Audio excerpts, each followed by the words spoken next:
Endocrine glands को ductless gland कहते हैं क्योंकि ये अपना सिक्रीशन डायरेक्टली किसमें पोर करते हैं, ब्लड स्ट्रीम में फ्लो पोर करते हैं।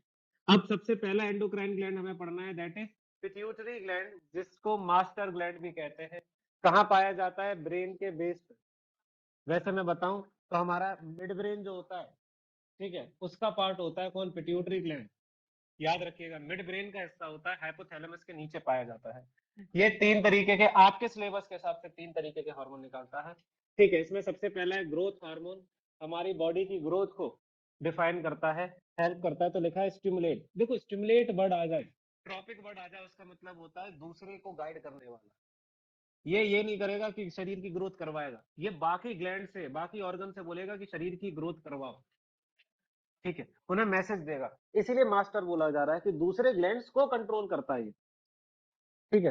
तो भाई ये ग्रोथ हार्मोन की तरह काम करता है, स्टिमुलेट करवाता है हमारे शरीर की ग्रोथ को। अब एक्स्ट्रा बता रहा हूँ, जो भी बातें बता रहा हूँ एक्स्ट्रा, अगर ये कम बनेगा तो ग्रोथ नहीं हो पाएगी, इससे बीमारी होगी, डार्फिज्म, बौनापन। तो अगर ग्रोथ हार्मोन रिलीज नहीं होगा बचपन में तो बीमारी हो जाएगी, बोने रह जाएंगे, ठीक है, ग्रोथ ही नहीं होगी शरीर की तो हड्डियां नहीं बढ़ेंगी, जो नहीं बढ़ेगा ये। आगे अगर ये ज्यादा बन जाता है कुछ, तो इससे बीमारी हो जाएगी जिसे बोलते हैं जाइजेंटिज्म। जाइजेंटिज्म में हाइट 7 फीट, 7.5 फीट ऐसे चली जाती है, 6'4", 6'3", 6'5" तो नॉर्मल है ये सब। फिर उसके बाद आगे बढ़ती जा रही है तो दिक्कत है, ठीक है। अब इसमें भी एक एक्स्ट्रा बात बताता हूँ, जैसे मान लीजिए कोई पर्सन था, उसके शरीर में ग्रोथ हार्मोन सही बनना था, अचानक ही लाइफ के किसी फेज में आके वो एबनॉर्मल हो गया, एडल्ट में अगर ये एबनॉर्मल होता है तो उससे बीमारी होती है, जो खली को है।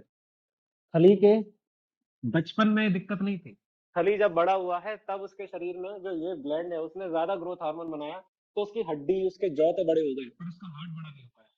तो खली खली का शरीर बड़ा है, दिल अभी भी वही छोटा है जो 5 फुट 6 फुट के इंसान का होता है। उससे क्या होता है, अब बड़े शरीर में ब्लड पंप करने में ताकत ज्यादा खर्च होती है, इसीलिए जौ उसका इतना बड़ा हो गया, उसके लिप्स इतने बड़े हो गए कि वो अच्छे से बोल नहीं पाता, क्लियर नहीं आवाज उसकी समझ में आती। तो खली के साथ ये दिक्कत है। दूसरा हार्मोन ये रिलीज करता है टीएसएच, जिसे बोलते हैं थायराइड स्टिमुलेटिंग हार्मोन। मतलब ये थायराइड ग्लैंड को स्टिमुलेट करवाएगा, उससे बोलेगा कि थायरोक्सिन निकाल, ठीक है। तो टीएसएच स्टिमुलेट करता है किसकी फंक्शनिंग को, थायराइड ग्लैंड की। फिर नेक्स्ट इज एफएसएच। एफएसएच क्या होता है, फॉलिकल स्टिमुलेटिंग हार्मोन। क्या, follicle stimulating hormone. Follicle stimulating hormone stimulate करता है किसको, फॉलिकल्स को ड्यूरिंग ओव्यूलेशन। और ये स्पेशली हेल्प करता है फीमेल्स को, कि भैया फीमेल्स की बॉडी में जाके बोलता है कि यार ओवरी से कि टाइम हो गया ओवा बनाने का, तो टाइम टाइम से वो ओवा रिलीज करे, ये हेल्प करता है। फॉलिकल क्या होता है, अंडे, ओवम की छोटी वाली स्टेज को बोलते हैं follicle. Next is thyroid gland. Thyroid gland कहाँ पाया जाता है, हमारी गर्दन में। क्या रिलीज करता है, दो तरीके के हार्मोन्स, ठीक है, एक है थायरोक्सिन और एक है कैल्सिटोनिन, ठीक है। थायरोक्सिन क्या होता है, बॉडी की जनरल मेटाबॉलिज्म को, ग्रोथ को अफेक्ट करता है, तो हमारे शरीर की ग्रोथ टाइम से होती रहे, ठीक है। मेटाबॉलिज्म का मतलब बेसल रिएक्शंस, बेसल मतलब जो सेल के अंदर रिएक्शन हो रही है वो प्रॉपरली चलती रहे, ये थायरोक्सिन का काम है। अगर थायरोक्सिन ज्यादा बनेगा, ओवर सिक्रीशन से बीमारी हो जाएगी, और कम बनेगा तो भी बीमारी हो जाएगी। पर हमारे में दे नहीं रखी तो मैं पढ़ा नहीं पाया, आहिस्ते में देते हैं, उन्हें समझाया जाता है। फिर कैल्सिटोनिन रिलीज होता है। कैल्सिटोनिन क्या करता है, regulate the level of calcium, इसमें लिखा है ऐसे, पर मैं अगर डिटेल में बताऊं तो बोन्स की हेल्प करता है, बोन्स को बड़ा करने में, बोन्स के डेवलपमेंट में रोल है इसका कैल्सिटोनिन का। तो कैल्शियम बनेगा तभी क्या होंगी, बोन्स बनेंगे। क्या ये बात समझ में? आगे बढ़ते हैं। फिर है एड्रिनल ग्लैंड, किडनी के ऊपर ऐसे पाया जाता है, ट्रायंगुलर शेप जैसा ये रिलीज करता है एड्रेनल हार्मोन। क्या रिलीज करता है, एड्रेनल हार्मोन। ये एड्रेनल हार्मोन प्रिपेयर करता है हमारी बॉडी को इमरजेंसी सिचुएशन के लिए, फियर या फ्लाइट, फ्लाइट एंड फाइट लिखा हुआ है, फियर या फ्लाइट या फाइट ऐसे, फियर एंड फाइट समझ लो। डरते हैं हम, डर लग रहा है हमें, तब ये हमारी बॉडी में काम करेगा। हमें भागना है किसी सिचुएशन से, तब बच के भागने के लिए काम करेगा, ठीक है। लड़ाई होती है तब ये रिलीज हो रहा है एड्रेलिन। एड्रेलिन बेसिकली होता क्या है, एड्रेलिन क्या करता है मैं आपको समझाऊं। हमारी स्किन, चलिए डिटेल में करूं, हमारी स्किन और हमारे डाइजेस्टिव ऑर्गन्स के ब्लड, जो वेन्स है, आर्टरीज है, उसको नैरो कर देता है, पिचका देता है, उससे उनमें ब्लड का जाना कम हो जाता है। और ब्लड कहाँ डाइवर्ट करता है, वो मसल्स पे। मसल्स पे ज्यादा ब्लड जाएगा तो ग्लूकोज ज्यादा पहुंचेगी, ऑक्सीजन ज्यादा पहुंचेगी। तो मसल के सेल उस ग्लूकोज को ऑक्सीजन की हेल्प से तोड़ के क्या बनाएंगे, बहुत सारी एटीपी एनर्जी बनाएंगे, जिससे मसल्स में टेम्परेरी ताकत आ जाएगी। टेम्परेरी ताकत आ गई तो वो क्या करेंगे, हमें फाइट करने में, भागने में हेल्प करेंगे। क्या ये बात समझ में आई? ये डिटेल में पूछा जाता है। ये हमारी हार्ट बीट को बढ़ाता है। हार्ट बीट तेज होगी तो ब्लड जल्दी जल्दी पंप होगा। ब्लड जल्दी जल्दी पंप होगा तो क्या होगा, ब्लड का प्रेशर बढ़ेगा। ब्लड का प्रेशर बढ़ेगा तो उससे क्या होगा, हमारी जो बॉडी के सेल्स हैं उस पर जल्दी जल्दी ग्लूकोज पहुंचेगा और ऑक्सीजन पहुंचेगी, जिससे ज्यादा एनर्जी मिलेगी। तो बेसिकली आपको लड़ाई की, डर की सिचुएशन में एक एनर्जी की बूस्ट की तरह काम करता है। ठीक है, कभी कभी हम एक्सरसाइज कर रहे होते हैं, हैवी म्यूजिक सुन रहे होते हैं, वो म्यूजिक हमारी बॉडी को एड्रेनलिन रश करवा देता है। तो लोग क्या कर रहे होते हैं, जिमिंग कर रहे होते हैं, एकदम ताकत ज्यादा ही निकल आ जाती है उनमें। ठीक है, एड्रेनलिन रश, मैंने बताया ना, ये उस इमरजेंसी सिचुएशन के लिए तैयार कर रहा है आपको, जहां पे आप सोच भी नहीं सकते आपकी बॉडी कैपेबल है। बढ़ते हैं, फिर है पेनक्रियाज। पेनक्रियाज जो है वो कहाँ पाए जाते हैं, स्टमक के पास लीफ लाइक होता है। कैसा होता है, ऐसे लीफ लाइक ऑर्गन होता है, ग्लैंड होता है, स्टमक के पास होता है। अब ये मिक्स्ड ग्लैंड है। कैसा ग्लैंड है, मिक्स्ड ग्लैंड। इसे मिक्स्ड इसलिए कहते हैं क्योंकि ये एक्सोक्राइन भी और एक एंडोक्राइन भी है। एक्सोक्राइन कब है, जब ये रिलीज करता है क्या, पेनक्रियाटिक जूसेस। क्या रिलीज करता है, पेनक्रियाटिक जूसेस।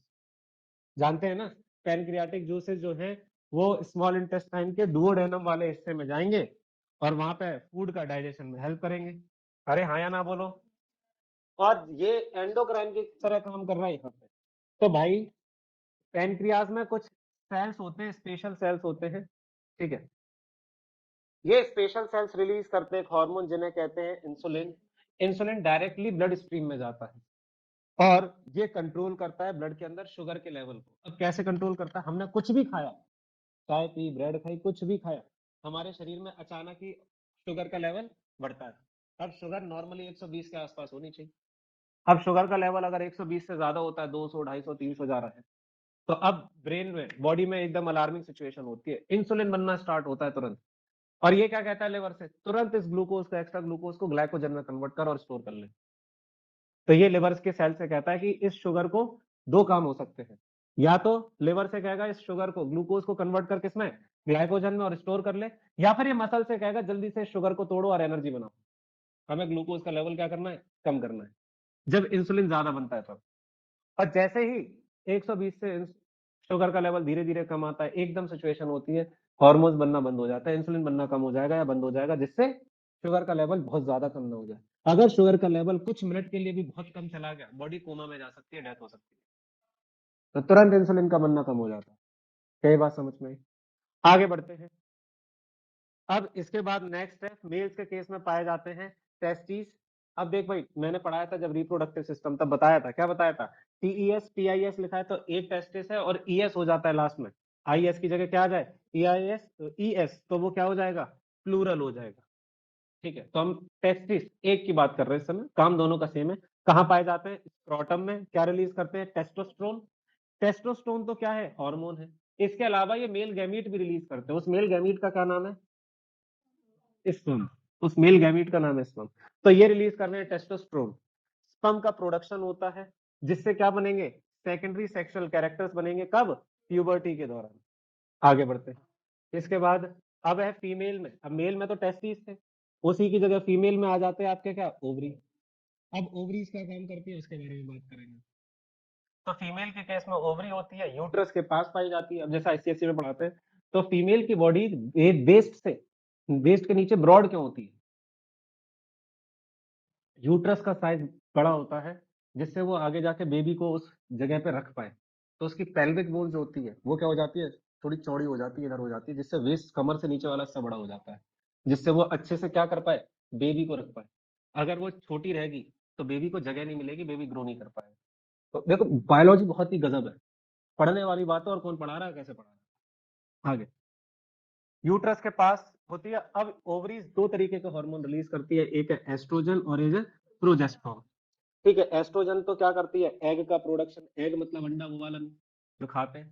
ठीक है, ये कौन सा एग है, ओवम। ठीक है, आगे और डेवलप करती है फीमेल्स में सेकेंडरी सेक्सुअल कैरेक्टर्स, कब, प्यूबर्टी के दौरान। सेकेंडरी सेक्सुअल कैरेक्टर्स क्या होते हैं, रिप्रोडक्टिव ऑर्गन के अलावा भी आप देख के बता देते हो कि कोई पर्सन मेल है या फीमेल है। कैसे पता करते हो, बॉडी का साइज, फेशियल हेयर्स, ठीक है, वॉइस, ऐसे कैरेक्टर सेकेंडरी सेक्सुअल कैरेक्टर्स हैं, इनका कोई रोल नहीं है किसमें, रिप्रोडक्शन में, लेकिन ये आपको जेंडर आइडेंटिफिकेशन में हेल्प करते हैं। ठीक है, तो भाई यूट्रस में पाई जाती है ओवरी, ओवरी रिलीज करती है दो हार्मोन, एक है एस्ट्रोजन जो मैंने बता दिया उसके फंक्शन, दूसरा है प्रोजेस्टेरोन, प्रोजेस्टेरोन। ठीक है, प्रोजेस्टेरोन क्या करता है, यूट्रस को प्रिपेयर करता है किस लिए, इम्प्लांटेशन के लिए, और साथ में मेमरी ग्लैंड्स के में से मिल्क प्रोडक्शन करवाएगा आफ्टर डिलीवरी। पर मत लिखना जो तुम्हारे सिलेबस में लिख दिया कि यूट्रस को प्रिपेयर करता है किस लिए, इम्प्लांटेशन के लिए। अब बोला जाए आयोडाइज्ड सॉल्ट की क्या जरूरत है। अब हमारे, मैं कल ही एक रील देख रहा था, मुझे नहीं पता सही है कि नहीं, क्योंकि आज के टाइम में हम सब ज्यादातर इन्फॉर्मेशन अपने ब्रेन को फीड कर रहे हैं वो रील की हेल्प से कर रहे हैं। तो उसमें रील में थे कि इंडिया में धीरे धीरे थायराइड की बीमारी बहुत फैलती जा रही है। क्यों, क्योंकि हम रील पे देख लेते हैं या लोगों से सुन लेते हैं कि नमक की जगह सेंधा नमक खाओ। सेंधा नमक में आयोडीन नहीं होता, और जो टाटा नमक या कोई भी नमक आता है उसमें गवर्नमेंट क्या बोलती है, उसे आयोडीन ऐड करवाया जाता है जिससे पूरे देश में आयोडीन पहुंचे और लोग खाएं। अब धीरे धीरे सेंधा नमक खाने से क्या होता जा रहा है शरीर में, आयोडीन की कमी। आयोडीन की कमी होगी तो थायरॉक्सिन हार्मोन नहीं बनेगा, थायरॉक्सिन हार्मोन नहीं बनेगा तो बीमारी हो जाएगी क्या, गोइटर। क्या हो जाएगी, गोइटर। तो पूछा गया, ये क्वेश्चन ऐसे बन गया कि why iodised salt is necessary, because iodine एक मिनरल है जो इसेंशियल पार्ट है किसका, थायरॉक्सिन हार्मोन का। मतलब थायरॉक्सिन हार्मोन बनता है आयोडीन से। ठीक है, और ये इंपॉर्टेंट है क्या, खाना आयोडाइज सॉल्ट। ठीक है, तभी थायराइड ग्लैंड क्या रिलीज करेगा, थायरॉक्सिन हार्मोन, जिससे क्या कंट्रोल होंगे, कार्बोहाइड्रेट प्रोटीन और फैट का पचना, मेटाबॉलिज्म हो पाएगा बॉडी के अंदर, कि कार्बोहाइड्रेट का बैलेंस बना रहे, ज्यादा ना हो जाए कम ना हो जाए, प्रोटीन का बैलेंस बना रहे, फैट का बैलेंस बना रहे हमारे शरीर में। अगर आपने थायरॉक्सिन हार्मोन नहीं बना तो थायराइड ग्लैंड जो है सूज जाएगा, स्वेल कर जाएगा, जिससे बीमारी हो जाएगी क्या, गोइटर, ऐसे गला फूल जाता है। अब डायबिटीज जिसे बोलते हैं, वैसे देख, डायबिटीज दो तरीके की होती है, हमारे सिलेबस में जो है वो है डायबिटीज मिलिटस, डायबिटीज मिलिटस। मिलिटस का मतलब होता है शुगर या हनी। क्या होता है, शुगर या फिर हनी। तो ये वो वाली डायबिटीज है जो ज्यादा शुगर खाने से हुई है, या जिसमें ब्लड के अंदर शुगर का लेवल बढ़ जाता है। ठीक है, तो बोला गया है डायबिटीज होती क्यों है, तो बोला गया है जब इंसुलिन हार्मोन रिलीज नहीं करते कौन, पैनक्रियाज। तो जब इंसुलिन हार्मोन ही नहीं बनेगा तो लिवर से कौन कहेगा कि ग्लूकोज को किस में कन्वर्ट करना है, ग्लाइकोजन में, कोई कहने वाला ही नहीं। तो धीरे धीरे ब्लड के अंदर किसका लेवल बढ़ता जाएगा, ग्लूकोज का, शुगर का लेवल बढ़ता जाएगा। बस इसी बीमारी को क्या कहते हैं, डायबिटीज कहते हैं। ट्रीटमेंट कैसे होता है, पेशेंट को इंटरनली एडमिनिस्टर इंजेक्शन, मतलब ये कि बाहर से इंजेक्शन देते हैं, इंटरनली एडमिनिस्टर का मतलब अंदर जाके काम करेंगे। तो भाई पेशेंट को क्या दिए जाते हैं, इंजेक्शन दिए जाते हैं किसके, इंसुलिन हार्मोन के, जो शरीर में ब्लड का शुगर का लेवल रेगुलेट कर पाएंगे। अब इसकी भी दिक्कत है, आप बाहर से इंजेक्शन लगवाने लगो, फिर धीरे धीरे शरीर को आदत पड़ जाएगी कि बाहर से इंसुलिन आ ही जाएगा, तो जो बना भी रहा है धीरे धीरे वो बंद हो जाएगा, फिर आपको टोटली डिपेंड रहना पड़ेगा इंसुलिन पर। इसलिए स्टार्टिंग की स्टेज जब होती है डायबिटीज की, तब क्या बोला जाता है, आप अपने लाइफस्टाइल में चेंज करिए, आप चलिए, फिजिकल एक्टिविटी करिए, जिससे शरीर का ग्लूकोज बर्न हो। तो बर्न ही नहीं होगा, बर्न ही नहीं होगा तो भाई वो इकट्ठा होता रहेगा, बढ़ता जाएगा। दूसरा, आप ऐसा फूड खत्म कर दीजिए, कम कर दीजिए जिसमें क्या होती है, शुगर होती है। अब इसका मतलब ये नहीं है कि सिर्फ शुगर से ग्लूकोज का लेवल बढ़ता है। ठीक है, सुन रहे हैं ना, चीनी से तो बढ़ता ही है, इसके अलावा भी बढ़ता है। जैसे स्टार्च, जो स्टार्च होते हैं, कार्बोहाइड्रेट जो है, स्टार्च है, उन सबको अगर तोड़ोगे तो लास्ट में ग्लूकोज ही बनता है। तो आलू खाना बंद करवाया जाता है कि भाई पोटैटो मत खाओ। ठीक है, क्योंकि इसमें क्या होता है, स्टार्च होता है। ब्रेड खाना कम करवा दी जाती है, बंद करवाती है, क्योंकि ब्रेड भी किससे बनी है, स्टार्च कार्बोहाइड्रेट है। तो ऐसा खाना कम करवा दिया जाता है। आगे बोला गया है जब फ्लाइट या फाइट वाली रिएक्ट सिचुएशन होती है, इमरजेंसी सिचुएशन है, तब एड्रिनल ग्लैंड क्या रिलीज करते हैं, एड्रिलिन हार्मोन रिलीज करते हैं किसमें, ब्लड में, जो किस पे काम करता है, हमारे हार्ट पे और दूसरे टिश्यूज पे। इससे क्या होता है, हार्ट बीट तेज हो जाती है, ज्यादा ऑक्सीजन पहुंचती है किसको, मसल्स में। ठीक है, ब्लड की सप्लाई कम हो जाती है किसमें, डाइजेस्टिव सिस्टम और स्किन में। ब्लड को डाइवर्ट कर दिया जाता है कहाँ पे, स्केलेटल मसल्स, स्केलेटल मसल्स मतलब हड्डियों के पास वाले मसल्स पे, जिससे ब्रीदिंग रेट बढ़ जाती है और ताकत आ जाती है स्केलेटल मसल्स में। हाँ, फीडबैक मैकेनिज्म क्या होता है, तो भाई हमारी बॉडी को, कोई भी शरीर हो, कोई भी जगह हो, उसमें हमेशा फीडबैक मैकेनिज्म काम करता है। ठीक है, एक फीडबैक जाता है कि भाई ये काम कर रहे हो, ज्यादा मत करो, गलत हो जाएगा। ठीक है, जैसे एक फीडबैक क्या है, हमारे घर पे मोटर लगी होती है पानी की, समरसेबल, पानी भर जाता है तो एक फीडबैक आता है तुरंत, क्या आता है, पानी की टंकी भर गई है, कृपया बंद कर दीजिए। तो हम उसे क्या करते हैं, स्विच ऑफ करते हैं। बस यही क्या फीडबैक मैकेनिज्म है, समझाते हैं कैसे। जैसे ही शुगर का लेवल बढ़ता है किसमें, ब्लड में, तो जो पैनक्रियास के सेल्स हैं वो डिटेक्ट कर लेते हैं कि शुगर बढ़ रही है, और जैसे ही वो डिटेक्ट करते हैं शुगर बढ़ रही है तो वो क्या रिलीज करते हैं, इंसुलिन बनाना चालू करते हैं। इंसुलिन क्या करेगा, शुगर का लेवल कम कर देगा। पर जैसे ही शुगर का लेवल कम हो जाएगा, एक फीडबैक जाएगा ऊपर। क्या जाएगा फीडबैक, कि भैया स्विच ऑफ कर दो, ज्यादा इंसुलिन बन गया है। तो क्या होगा, जैसे इंसुलिन का फीडबैक गया, तुरंत क्या होता है, ये डिटेक्ट करते हैं कि भाई मैसेज आया, इंसुलिन बंद कराना, बनना बंद कर दो, इंसुलिन का बनना बंद हो जाता है। फिर दोबारा, फिर से इंसुलिन बंद हो गया, अब धीरे धीरे दोबारा इंसुलिन बढ़ेगा। फिर से जैसे ही वो डिटेक्ट करेंगे, अरे शुगर बढ़ गई है, चीनी बढ़ रही है उसमें, किसमें, ब्लड में, ग्लूकोज बढ़ रहा है, फिर से तुरंत एक फीडबैक जाएगा कि भाई चालू करो इंसुलिन, फिर से चालू कर जाता है इंसुलिन बनना, फिर से शुगर का लेवल धीरे धीरे कम होता है, जैसे ही एक लिमिट से कम हुआ फिर से एक फीडबैक जाता है कि बंद कर दो। तो बस यही है, ठीक है, इसे फीडबैक मैकेनिज्म कहते हैं। और ऐसा फीडबैक एक्स्ट्रा बता रहा हूँ, नेगेटिव फीडबैक कहलाता है। क्या, negative feedback, negative feedback opposite काम कहते हैं करने को। बढ़ गई है तो बंद कर दो, उल्टा, कम हो गया तो बढ़ा दो, इसे बोलते हैं नेगेटिव फीडबैक। ये है थायराइड ग्लैंड, बटरफ्लाई जैसी शेप का होता है। एक्स्ट्रा बता रहा हूँ, ज्यादा मत सुन लेना। बटरफ्लाई शेप का होता है, गर्दन में पाया जाता है, लैरिंग्स वॉइस बॉक्स के नीचे। इसके दो लोब्स होते हैं, मतलब दो हिस्से होते हैं, वो बीच में जुड़े हुए होते हैं। तो देख रही है, एक ये हिस्सा है, एक ये हिस्सा है, और ये बीच में जुड़ा हुआ है यहाँ पे। आगे बोला गया है, ये रिलीज करता है दो तरीके के हार्मोन्स, एक है थायरोक्सिन और दूसरा है कैल्सिटोनिन। ठीक है, थायरोक्सिन हमारी नॉर्मल मेटाबॉलिज्म को कंट्रोल करता है। मेटाबॉलिज्म मतलब कि हमारे सेल्स कितना ग्लूकोज तोड़ के क्या बनाएंगे, एनर्जी बनाएंगे, हीट बनाएंगे। ठीक है, अगर अंडर सिक्रीशन होगा, कम होगा, तो क्या होगा, अगर थायरोक्सिन कम बनेगा तो उससे बीमारी हो सकती है, या तो सिंपल गॉइटर, या क्रेटिनिज्म, या मायोक्सिडेमा। ठीक है, ये बीमारी होगी, तीन तरीके की बीमारी है। सिंपल गॉइटर तो समझ में आ गया होगा कि जो थायराइड ग्लैंड है वो क्या हो जाएगा, स्वेल कर जाएगा। तो लिखा है एनलार्जमेंट ऑफ द थायराइड, जिससे गर्दन सूजी हुई दिखाई देगी। ठीक है, ये होता क्यों है, क्योंकि इनसफिशिएंट क्वांटिटी होती है किसकी, आयोडीन की, किसमें, फूड में। एक तो ये कम होने से दूसरी बीमारी हो सकती है, जिससे बोलते हैं कि डॉर्फिज्म या मेंटल रिटार्डेशन। तो बोला गया है इस बीमारी का नाम है क्रेटिनिज्म। ये वो कंडीशन होती है जिसमें बच्चों की, मतलब बचपन से ही अगर थायरोक्सिन की कमी, उसकी कमी है, आयोडीन की, सुन रहे हो ना, बचपन से ही किसकी कमी है, आयोडीन की कमी है, तो बचपन में ही थायराइड ग्लैंड बन ही नहीं पाया ढंग से, तो इससे जो बच्चे की ग्रोथ है बचपन में ही रुक जाएगी। जब वो रुक जाएगा तो बौना रह जाएगा और मेंटली रिटार्ड रहेगा। ठीक है, आगे इसके बाद फिर बोला गया है एक और होती है, माए जो भी है, एडीमा कोई करके बीमारी है। इसमें क्या होता है, थायराइड प्रॉपरली काम नहीं करता, कब, एडल्ट में। बचपन में नहीं, बचपन में सही थे, बड़े हो गए, फिर एडल्ट में आके दिक्कत हो रही है। तो इससे जो शरीर है वो स्लगिश, धीमा हो जाता है, स्लो मूव करने वाला, एकदम ऐसे लग रहा है मर मर के चल रहा है जैसे बोलते हैं ना, और स्वेलिंग आ जाती है फेस पे। ये तो कम में थी। अब अगर ओवर सिक्रीशन हो रहा है, ज्यादा ही बनना है, तो क्या होगा, उससे एक और तरीके का गोइटर होता है जिसे बोलते हैं एक्सोथैल्मिक गोइटर।